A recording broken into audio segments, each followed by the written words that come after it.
Good morning.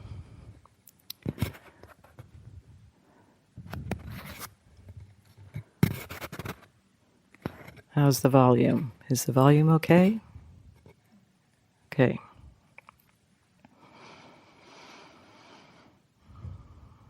A little louder. Can you turn up the volume a little bit? Let's try again. Try again? Oh, that's okay. Good.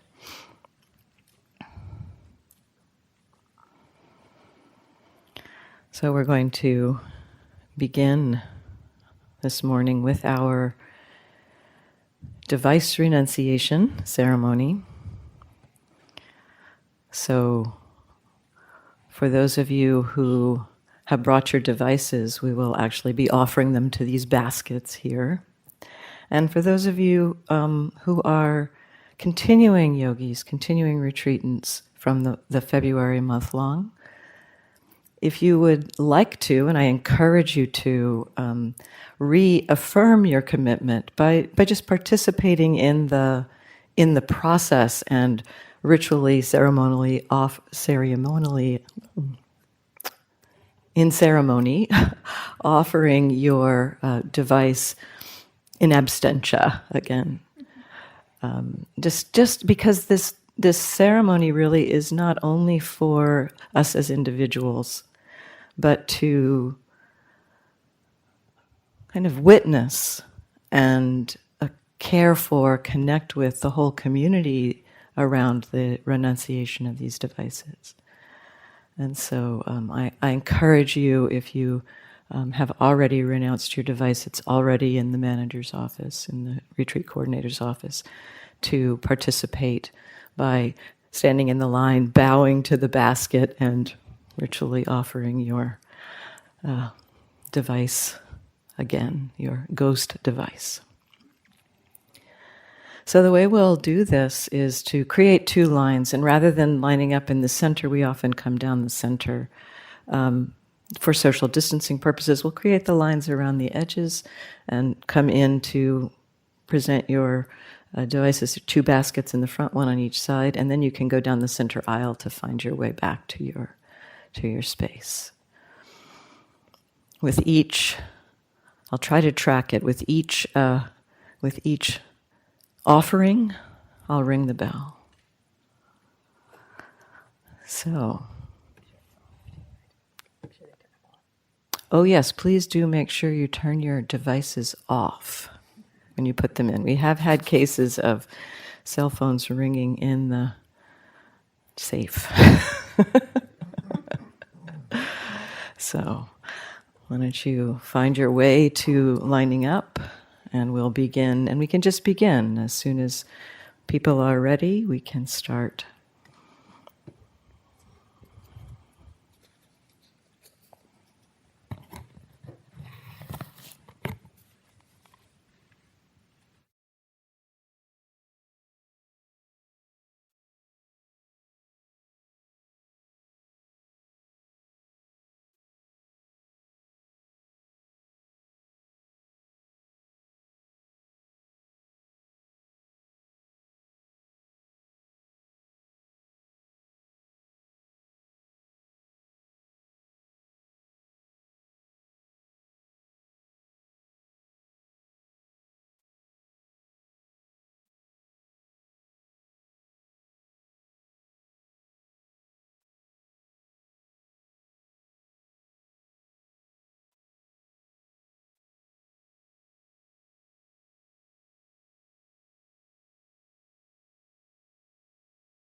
And now the devices vanish from our sights, but probably not from our minds. So just taking a moment to notice how you are in this moment, having both witnessed and let go of, for those of you who let go of your devices, just connecting with that and appreciating the renunciation of this community. We appreciate it. It does really support your practice, so thank you.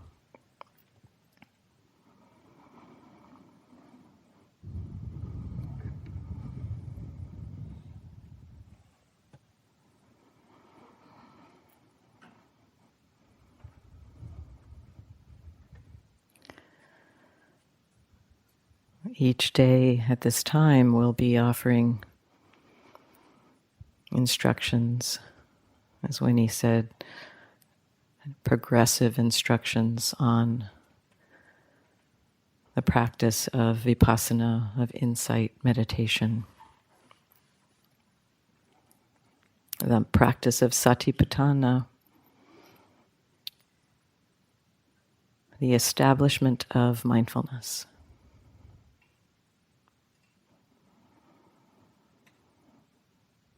In the practice of mindfulness, we do open to the entirety of our experience, no part left out. Body experience, mental experience, which includes emotional experience. Nothing excluded.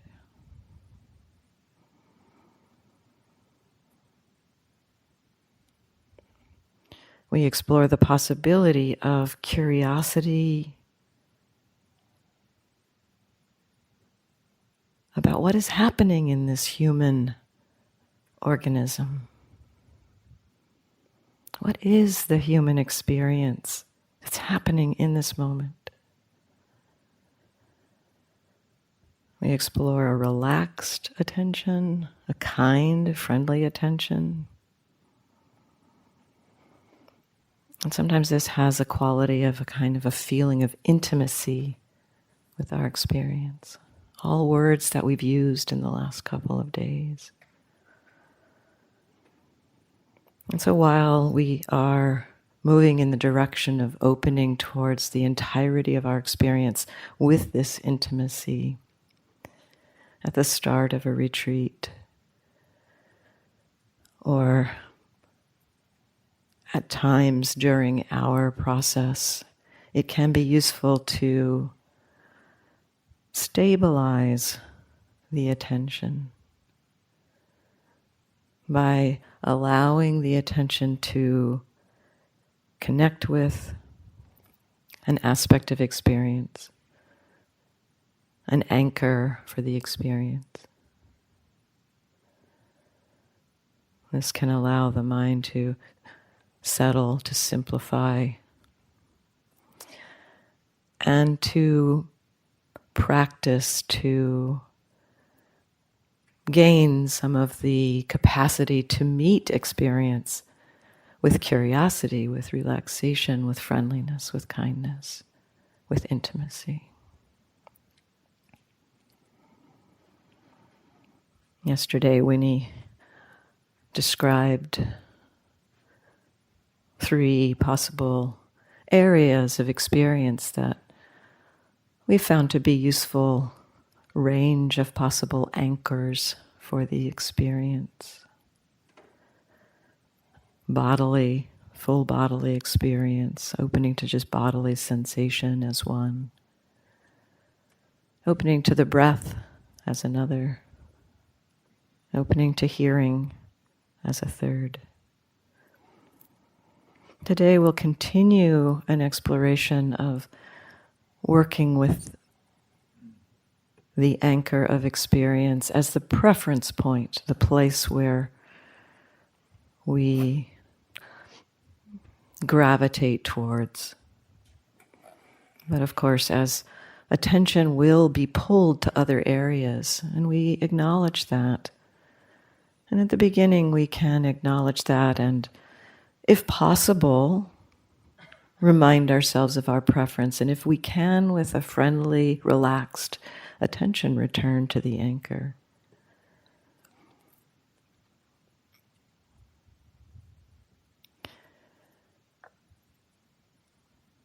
So today and probably tomorrow we'll continue with settling with the anchor of attention before we open up to discuss or describe working with various other areas of experience. And today we'll kind of explore the real relaxed, receptive quality of awareness that can receive whatever our chosen anchor is.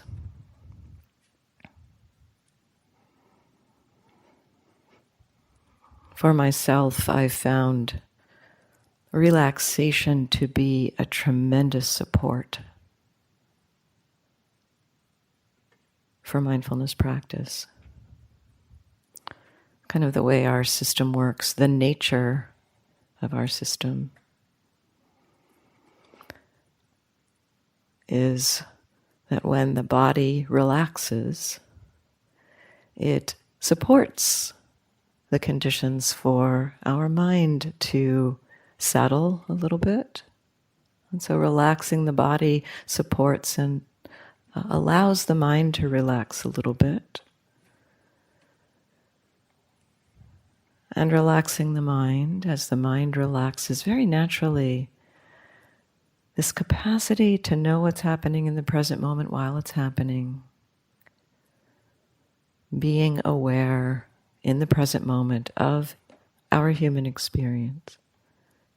Very naturally, that capacity begins to almost naturally operate.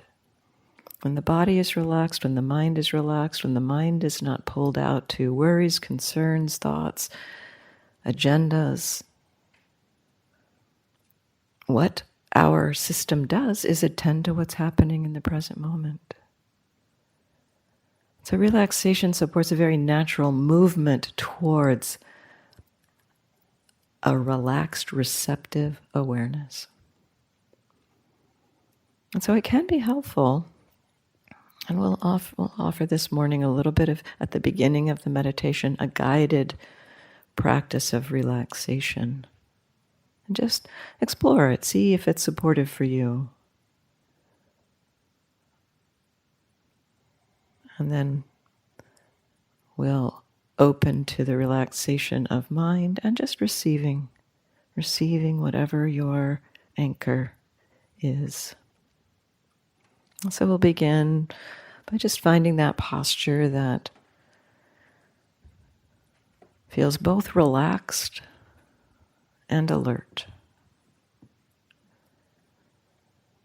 Relaxation and alertness are not opposites. They can coexist.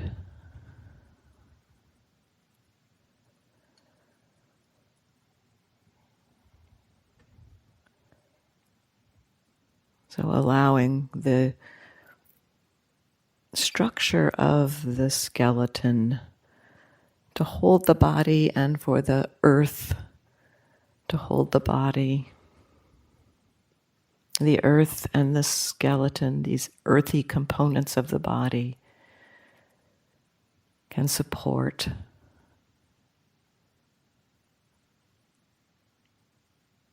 the muscles, the organs. So perhaps having a sense of this body resting on earth and letting the structure of the skeleton support, allowing a relaxation of everything around the bones.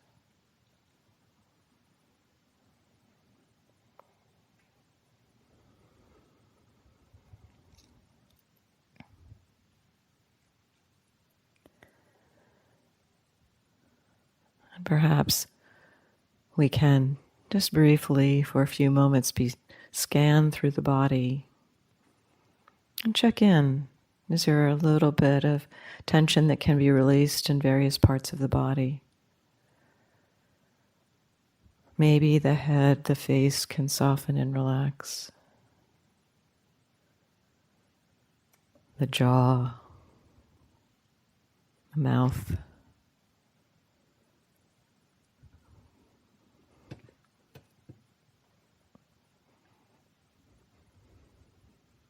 Maybe the neck, the shoulders can relax. Arms and hands.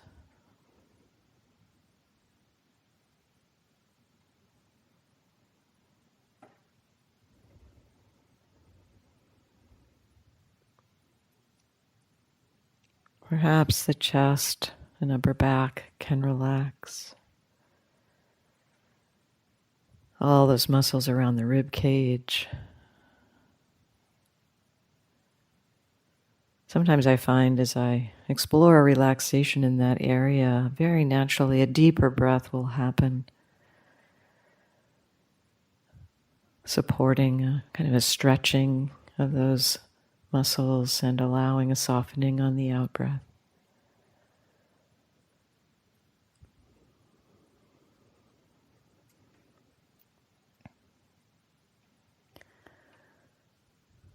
Softening the muscles across the stomach and abdomen. Often there's tension kind of subconsciously held there. Maybe seeing if that area can hang forward a little bit. Relax. Soften.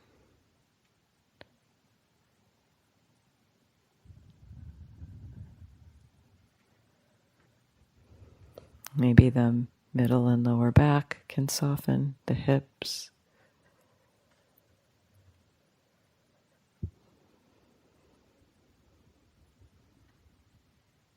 The legs, the feet.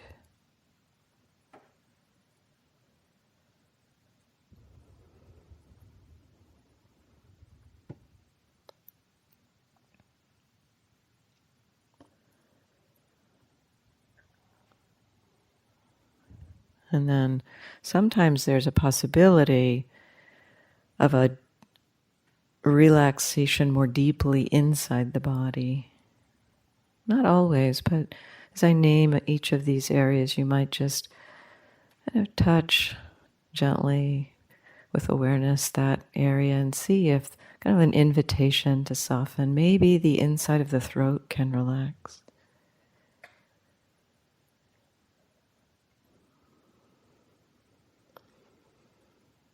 Maybe the heart can relax.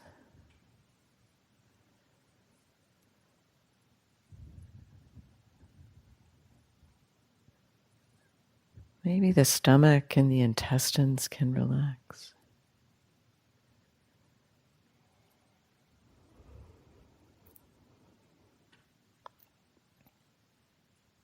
And perhaps, too, there might be a possibility of a relaxation of mind. My colleague Gil Fronsdal offers a beautiful analogy. For me, it's so interesting and supportive, an analogy for softening and relaxing the mind.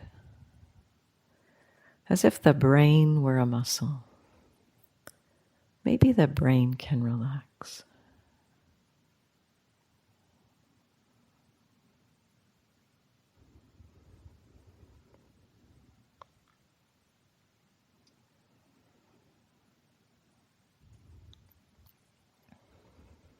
As there is some measure of relaxation.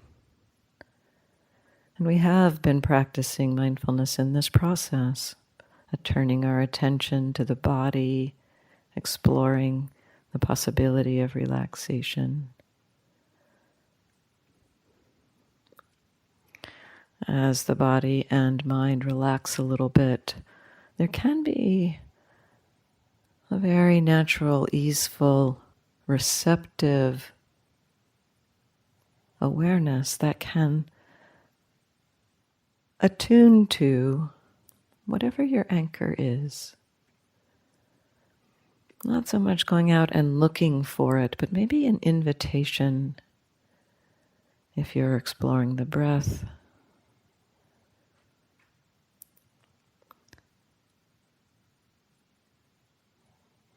May awareness receive the breath. Exploring the possibility of receiving your anchor, receiving body sensations. Perhaps having the sense of, rather than going out and looking for, trying to find sensation, letting them come to you. Kind of sense of settling back. Letting the experience of breath or body or hearing come to you.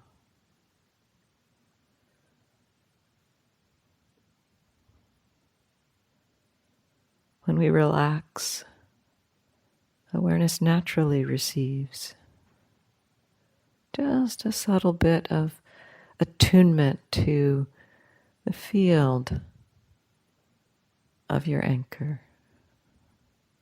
How is that experience being received or known in this moment?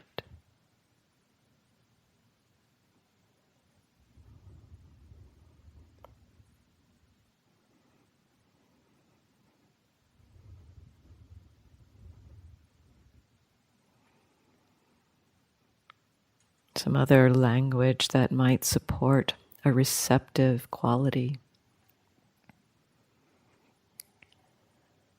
Can you be with your experience rather than a sense of looking at it? Can you be with it?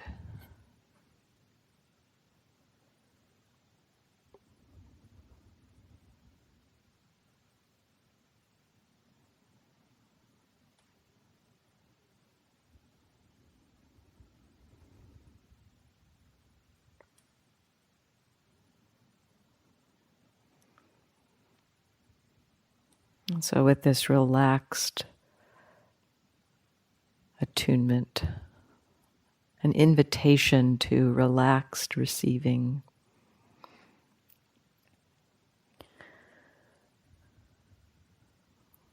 the effort isn't so much about finding the details, but just receiving what's obvious about the experience, what's easily available to be known with the breath, with the body, or with hearing.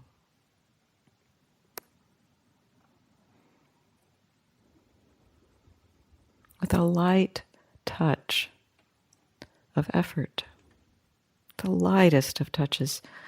Anushka used this phrase, arriving each moment, being with each moment. Just enough effort to be with this, just this.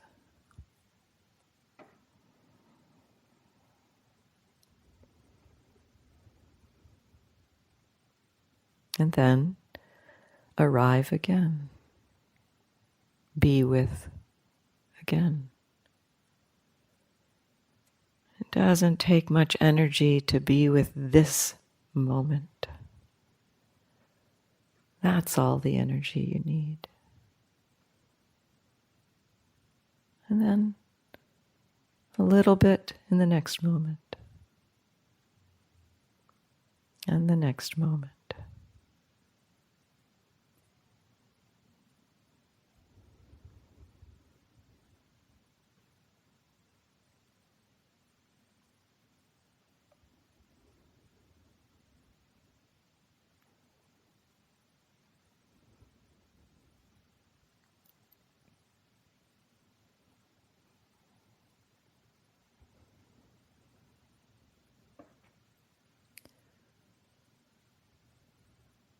receiving, connecting with, perhaps touching into an intimacy with your experience.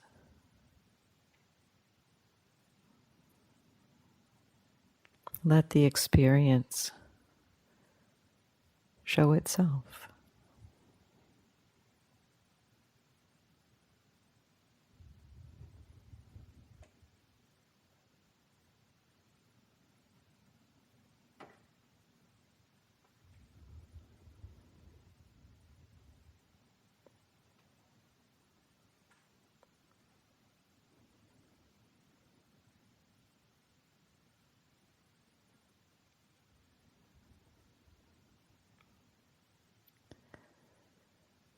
At times, the attention may get pulled to something else may come in.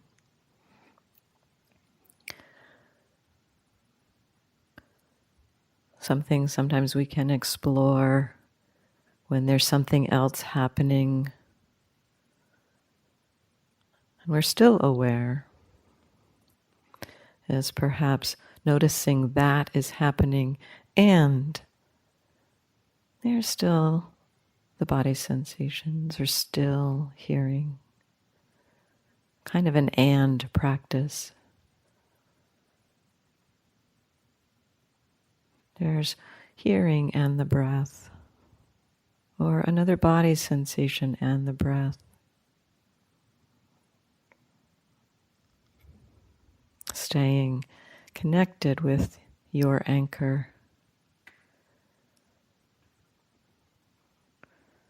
You don't have to push away other experience. Sometimes it can feel like there is the connection with the anchor and there's other things happening in the background, and that's fine.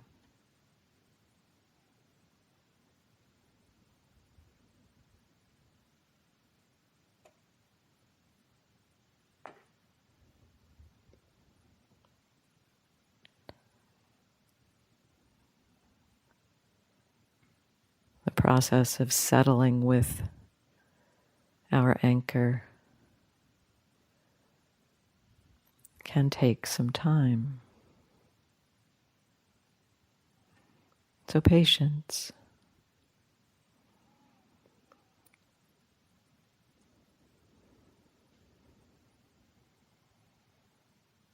Emotions too may happen. Those too, perhaps we can breathe with them, hold them with our anchor.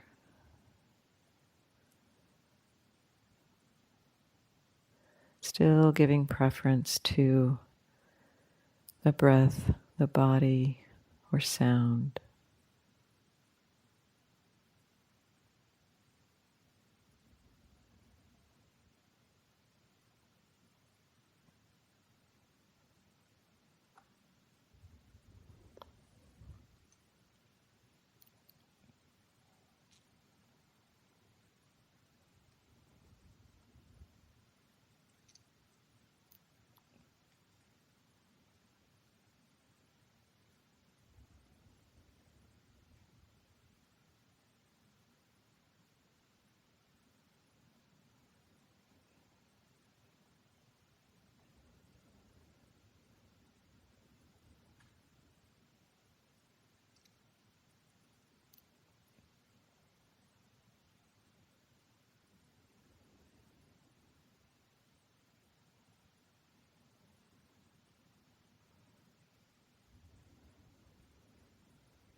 And of course, there will be times when the mind completely loses mindfulness.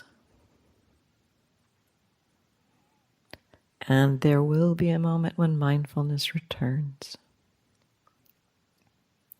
Such an important moment.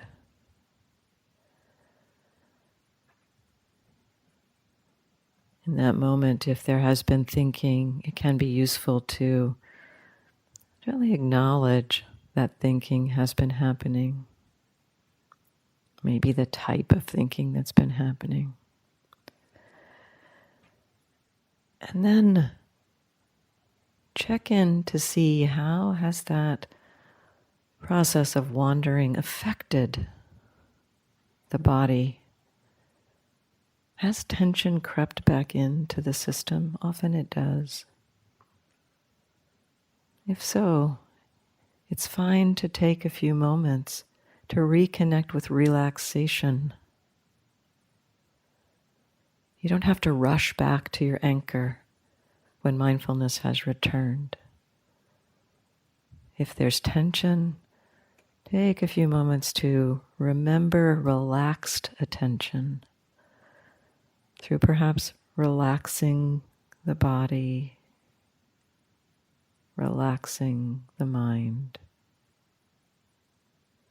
and then inviting your anchor to come to you. Once again, receiving the experience with relaxed, friendly, allowing attention.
in this process of establishing mindfulness,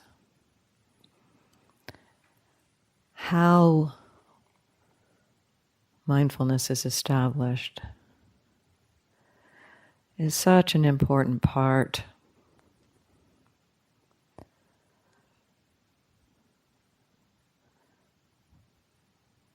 We often might think that staying with an object of experience, staying with our anchor,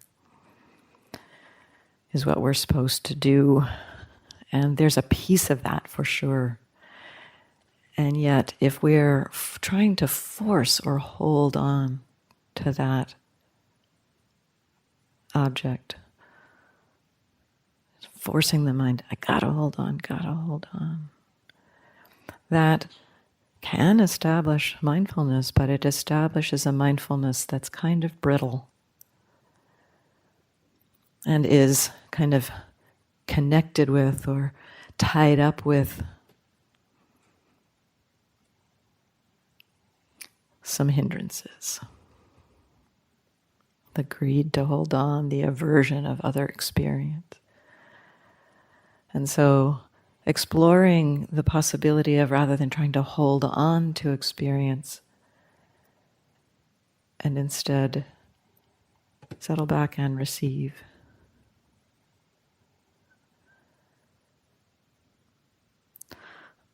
Last night, Anushka was talking about aligning with truth, aligning with the way, the nature of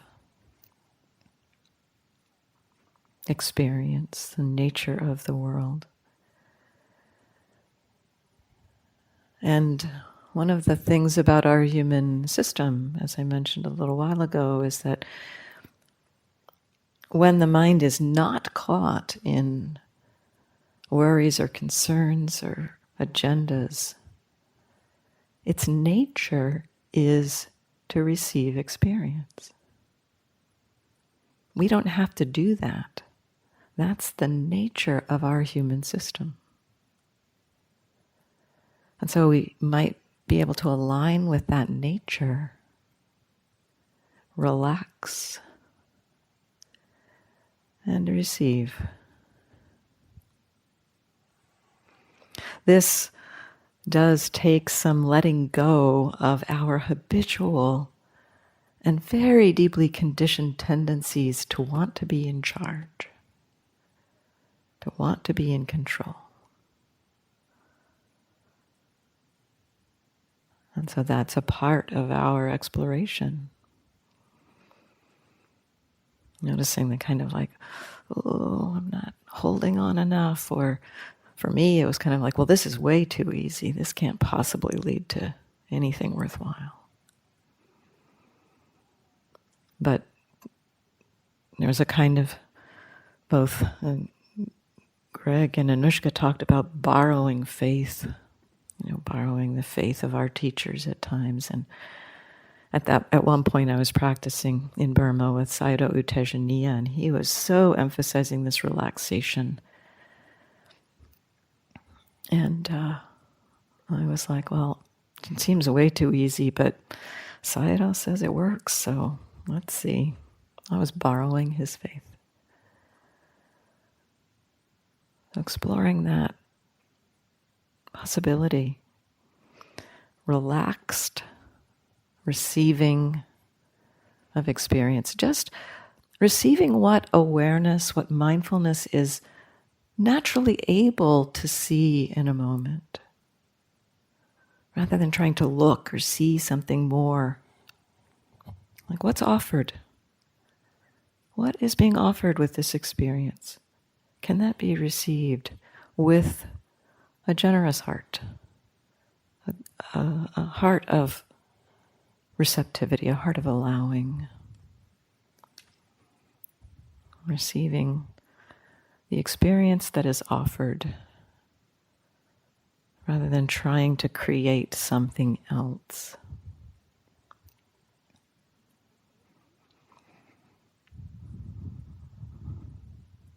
There is a way to explore this relaxed, receptive quality with an attunement to our anchor. I sometimes like to remember how a radio works. A radio is a receiver. It has a receiver. It doesn't have anything that goes out and grabs things from the air, all those frequencies floating around in the air. It collects all the radio waves, and then we have a tuner that will narrow the frequency to a particular channel. But still, it's just receiving what's there. It's just kind of attuned to a particular aspect or frequency. And kind of similarly with mindfulness, we can attune to the breath, attune to body sensations, or attune to hearing. And as the process settles, we'll probably hear some static from some of the other channels. That's okay. Just continue attuning, and there's a kind of a settling with that can happen, a natural attunement to that aspect of experience. Just receiving what's there, what's obvious to be seen, to be felt, to be touched.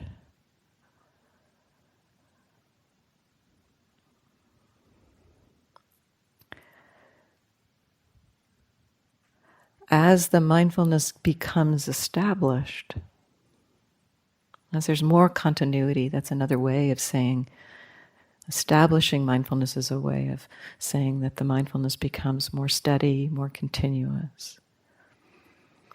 Then what might be received by that mindfulness may change, may become more subtle, may have a different quality or texture to it. And so the receptivity is allowing there to be different kinds of experiences. It might come into the body's sensations or might come into the breath. Often as the mindfulness becomes more continuous, there is more subtle experience that can be seen. It's a very natural process by which the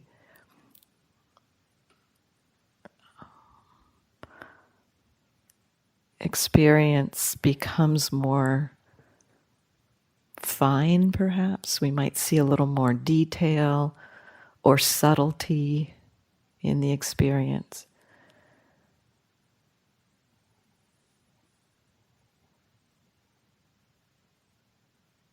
But it is not necessarily helpful to try to look for subtlety or detail.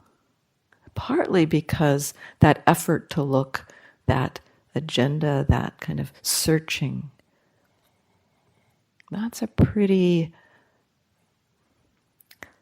active quality in the mind. It's kind of a gross, obvious, or it's kind of a very active quality of the mind. More active often than the subtlety. So almost sometimes the looking for can obscure what can be revealed by simply allowing the receiving of experience. Patience, letting go of that agenda to want to control, be in charge.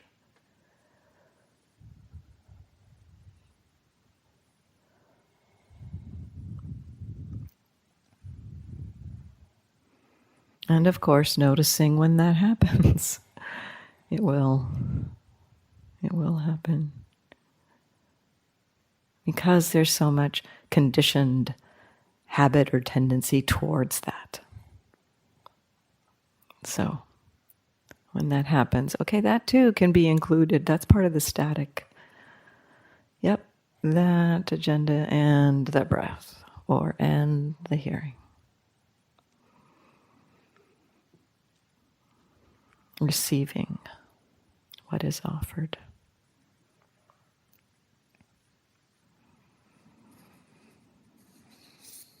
So, some announcements this morning.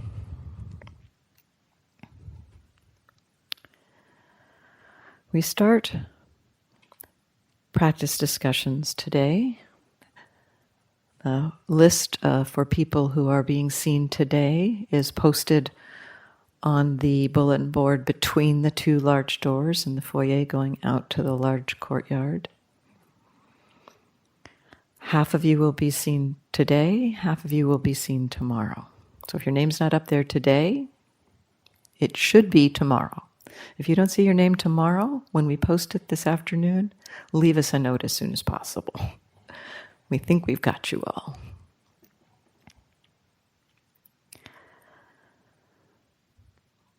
These are individual meetings that are happening. They are scheduled for 15 minutes, but in reality, with the coming and going, think of them as maybe, 13 or 14-minute meetings.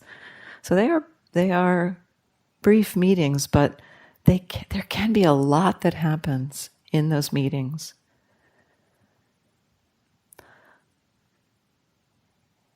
They need to be kind of focused on the process of your practice. And so it can be really useful, really helpful for us to hear what's happening in your practice. It can be useful to describe some part of a sitting or some part of a walking. And there's two basic places or areas that can be really useful to touch into. One, an area that maybe feels like it's something of challenge. Or maybe start the other side. An area where it feels like, that sitting felt like there was more settledness there. So just describe what that was like. What was happening there? Using a description of experience rather than your ideas about experience. So for example, coming in and saying something like, my sitting was really concentrated. That's a description of, that's saying kind of what you think is happening as opposed to the description of experience, because concentration can be felt, experienced in many different ways. So describing how you felt concentration. I went in at one point and described something to my teacher, said, I'm not at all concentrated. He said, well, tell me what's happening that makes you think that. Describe your experience. So describing the experience that way. And your teachers can help you with that. And then it's useful also to talk about an area potentially where it feels like it's maybe a little more challenging. You're having some trouble staying present. Both of those areas where it feels like you're settling, things may feel like they're going smoothly, and the area where it feels like things are more challenging, both of those are kind of the edges of your practice, the field, the area where your practice can grow. Sometimes the places where it seems challenging is actually where most of the growth can be happening. So don't think that's a bad thing to report or describe in your experience. So both sides are beautiful to report. And questions are fine, but we often like to hear a little bit about what's happening before taking questions, before responding to questions, because it helps us to understand perhaps where the question is coming from, or how to respond to the question, to hear something about what's happening for you. So today, the March yogis, the newer yogis, those of you who self-identify with BIPOC or LGBTQI+, can join the affinity sittings in the Council House. 3:15 for the BIPOC sitting, 6:30 this evening for the LGBTQIA+ sitting. And there will be retreat support will be there, and one of the teachers who self-identifies with that demographic will also be there to kind of settle in and give a sense of how those meetings unfold. There will be the Brahma Vihara this afternoon at 2:00. Greg will be leading that. And then we do have practice leaders today. Just want to remind you to check the schedule for the time that you need to ring the bell, and to encourage you to start on the light side in terms of ringing this bell. It can be really loud, so just the lightest of taps can have it, be plenty loud. So underestimate the weight. Underestimate to start for the first one. You can always increase as you ring second and third time.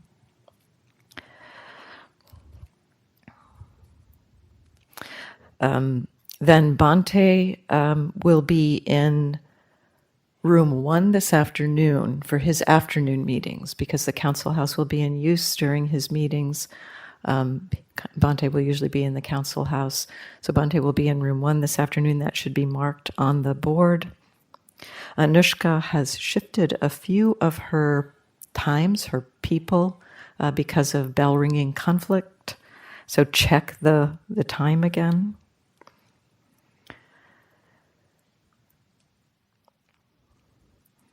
And movement will start today, so I would like to invite Amy to talk about that.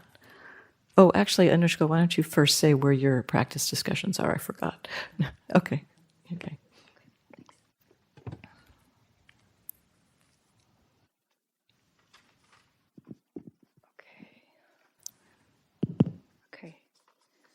So, good morning, everyone. For movement, just wanted to let you know that it'll be in the upper walking hall, and the room will also already be preset with mats, so you don't have to grab any extra stuff unless you want to.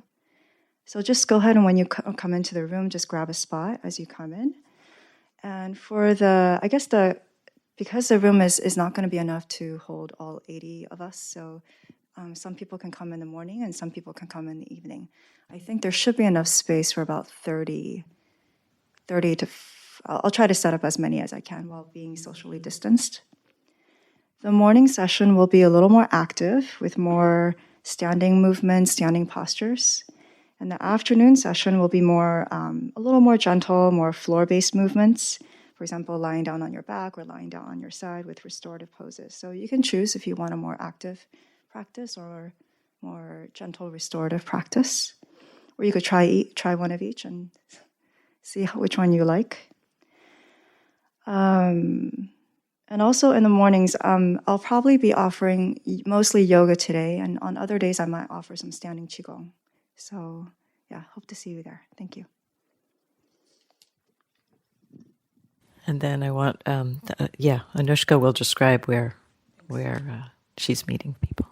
So I'll be doing the meetings outdoors to facilitate unmaskedness, and I'll be meeting people outside of the gate to this upper campus, the place where you went to do the COVID test, which is community meditation hall, outdoor on that sort of patio-like thing.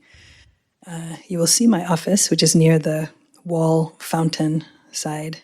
I don't know if the fountain's going to be on, but you'll see there. So it does take a little bit longer to get there, number one.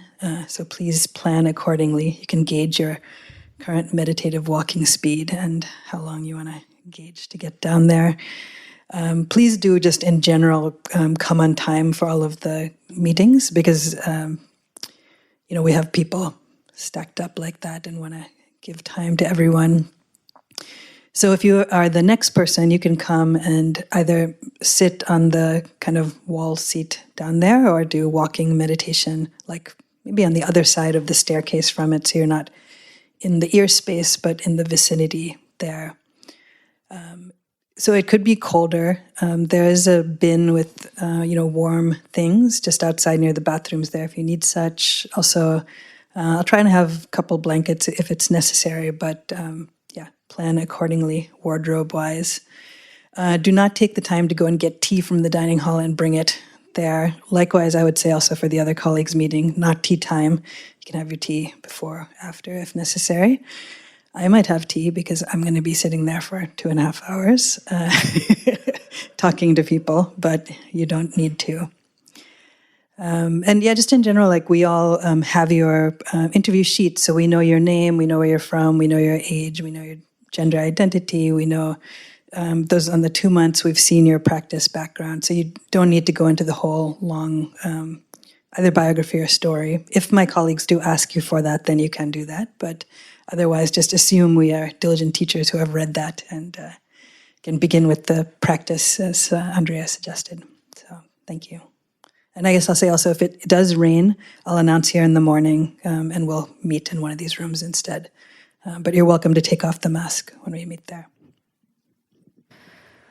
So we haven't yet been able to figure out places or ways for all of us to meet outside. So we will be masked in our meetings, in the indoor meetings. And yeah, the meeting rooms are on the breezeway, just where the bathrooms are. There's rooms 1 and 2, and then if you go down to the end, that's room 5. The doorway at the end of that breezeway.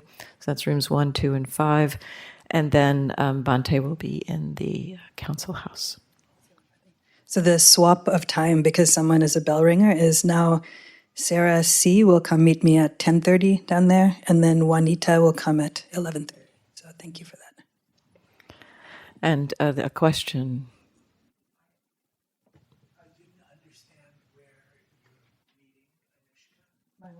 My ones, if you go down this hill, continue walking on this big road, there's a big building to the left, which is Community Meditation Hall, and it's on the sort of patio, outdoor patio, so you'll see it there.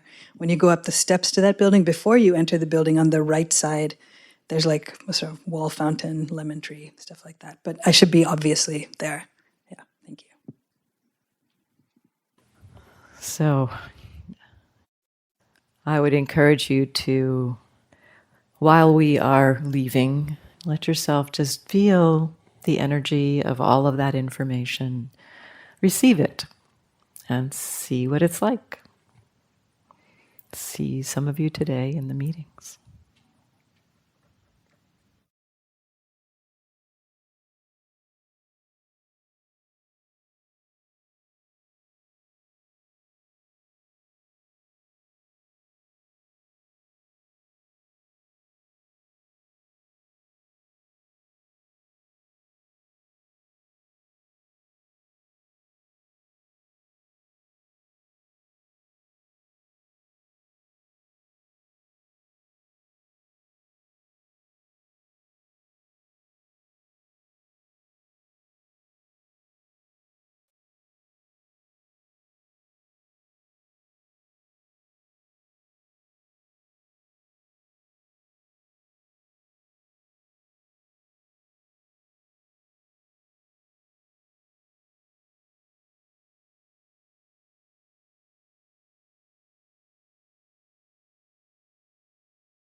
Thank you for listening. To learn how you can support the teachers and Dharma Seed, please visit dharmaseed.org/donate.